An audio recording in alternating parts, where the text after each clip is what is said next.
India गठबंधन की कल बैठक हुई है। अब इसको लेकर बीजेपी पलटवार भी कर रही है। बात करने के लिए समाजवादी पार्टी के नेता अमित जमाई मौजूद हैं। अमित जी, कल इंडिया गठबंधन की बैठक हुई है और यूपी सरकार के कई मंत्री, बीजेपी के कई नेता ये बोल रहे हैं कि ये बैठक केवल अभी हो रही है, वक्त आते आते सब चकनाचूर हो जाएगा।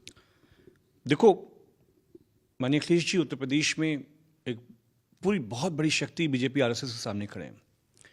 80 सीटों पर अगर कोई मुकाबला कर सकता है भारतीय जनता पार्टी का, तो सिर्फ माननीय अखिलेश यादव जी और हमारी समाजवादी पार्टी है। तो ये जो ख्वाब ख्याल है भारतीय जनता पार्टी के लोगों का, वो जल्द ही चकनाचूर हो जाएगा।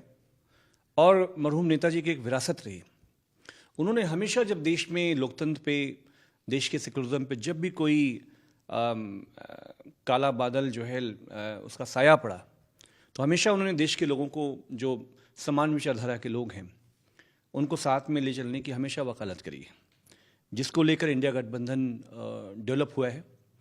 माननीय अखिलेश जी, हम सब लोग ये इस पक्ष में हैं कि जिन राज्यों में जो पार्टियों का बड़ा स्टेक है, जिनकी शक्ति बड़ी है, वो वहाँ से बीजेपी को दखल करने की कोशिश, पूरी दखल करने का काम करें। क्योंकि आप लोकतंत्र में देख क्या हुआ है पार्लियामेंट में, भारत की संसद में, भारत के काले अध्याय में, मतलब औरंगजेब के ज़माने में ये सब नहीं हुआ था, ब्रिटिश राज के ज़माने में ये सब नहीं हुआ था, इमरजेंसी में ये इतना नहीं हुआ था। वहाँ पे हम सवाल नहीं पूछ सकते काम क्या है।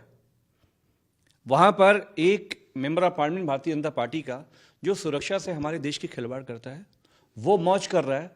उसके एवज में आपने सैकड़ों मेंबर ऑफ पार्लियामेंट को वहाँ से बाहर निकाल दिया।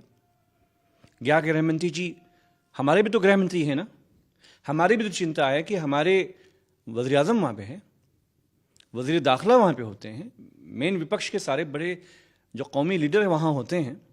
हमारी भी चिंता जायज़ थी कि गृह मंत्री आकर जवाब दे दें, बात ख़त्म हो जाए। लेकिन दिखाया जा रहा है कि डेमोक्रेसी का कोई मतलब इस देश में बचा नहीं, और ये सब हो रहा है ये जो शक्ति भारतीय जनता पार्टी को मिली है और जो ईवीएम की शक्ति है, उसकी वजह से। सूत्रों के मुताबिक जानकारी मिली कि अखिलेश यादव ने कल अल्टीमेटम दिया है इंडिया गठबंधन की बैठक में और कहा है कि बसपा से, अगर आप बसपा के साथ जा रहे हैं तो हमको बता दीजिए, हम 15 दिन के अंदर ही गठबंधन से बाहर हो जाएं। देखिए, अभी जितनी पार्टियां हैं जो कल शामिल हुए हैं, गठबंधन उन्हीं के लोगों का है, और अखिलेश जी बहुत बड़े दिल से जो लोग वहाँ पे मौजूद हैं सबके साथ चलने को तैयार है। लेकिन कांग्रेस को भी अगर बड़े वो राष्ट्रीय रोल में सामने हैं, तो उन्हें अपनी लाइन क्लियर करनी पड़ेगी कि वो क्षेत्रीय दलों के बारे में क्या सोचते हैं। और जब जिम्मेदारी एक बार माननीय अखिलेश जी को दे दी गई कि वो उत्तर प्रदेश में तय करेंगे कि कौन कहाँ पे कैसे होगा, क्षेत्रीय दलों का कैसे सामंजस्य बनेगा, तो उनके ऊपर भरोसा किया जाना चाहिए, ऐसा हम समझते हैं।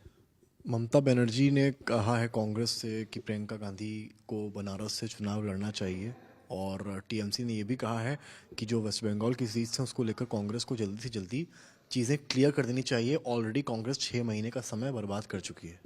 देखिए, सबसे पहली बात यह है कि आदरणीय ममता बनर्जी साहिबा बहुत बड़ी लीडर हैं पार्टी देश की जो है, वो कोई बात कह सकती हैं, लेकिन उत्तर प्रदेश में जिम्मेदारी तो समाजवादी पार्टी की है।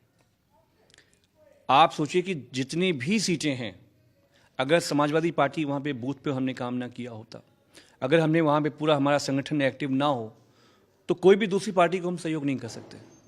तो जो भी सीटें होंगी जहाँ पे कड़े टक्कर हम दिए जा सकते हैं साथियों को, जो समान विचारधारा के क्या सीटों का बंटवारा है, ये भविष्य में आने वाले दिनों में शीर्ष नीति तरफ से जब ये इंडिया गठबंधन में तय हो जाएगा, तो आपको बताया जाएगा कि कौन कहाँ से लड़ रहा है। हमारे साथ सपा नेता अमित जमाई, और उन्होंने साफ कहा है सीट शेयरिंग की बात आएगी तो वो अखिलेश यादव ही तय करेंगे, और रही बात अन्य दलों की, बीजेपी की स्पेशली, तो वो अपना राजनीति देखें, इंडिया गठबंधन ऐसे ही आगे बढ़ेगा। कैमरामैन रोहित के साथ समर्थ श्रीवास्तव, लखनऊ, आज तक।